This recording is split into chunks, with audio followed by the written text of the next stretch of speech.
Magmula nang ako'y ibigin mo,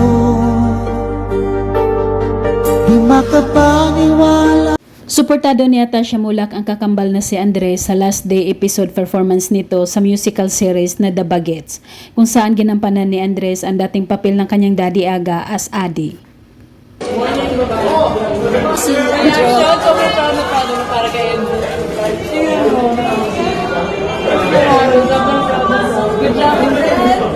Sa panayam kay Andres sa backstage kung saan dito nagpe-perform at nakasuot ng tuga para sa kanilang musical graduation, overwhelmed ito sa lahat ng nangyari at sa suporta ng kanyang pamilya. Ano sa process of everything right now? Kaya nag-iiyak na kami as a whole. So nag-iiyakan na kayo dito sa backstage. Kahit sa mga channel. Malaki ang pasasalamat ni Andres na isa siya sa nakuhang cast ng naturang musical series. Marami itong na-improve sa sarili lalo na pagdating sa pagsayaw at pagkanta.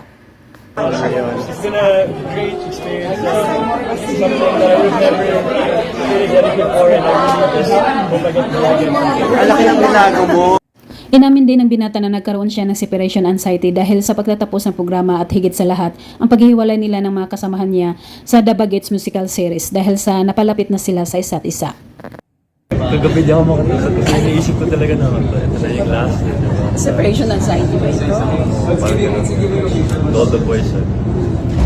So Sinabi din nitong halos hindi na siya makatulog at minsan umaabot ng madaling araw para lang sumayaw at kumanta siya. Hindi pa masyadong nagsisig in sa binata ang pagtatapos ng naturang Kagabi programa. na parang like umabot ako like 4 a.m. sumasayaw ko kumakanta. My God, Yeah, talaga? just to catch up lang. So tuloy-tuloy yung rehearsal. Sa isang programa habang pinanood ni Andres ang last video episode ng The Bagets, todo hataw ito sa pagsayaw, tila namimiss niya ang mga masasayang gawain ng kanilang taping.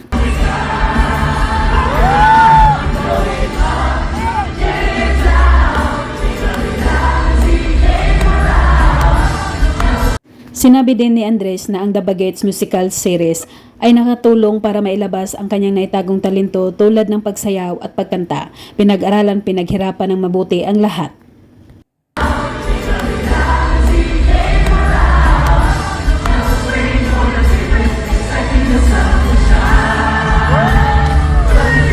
Samantala, narito ang ibang ganap ni Andres Mulak sa kanyang pictorial. Napakagwapo nito, lalo pag nag-i-smile.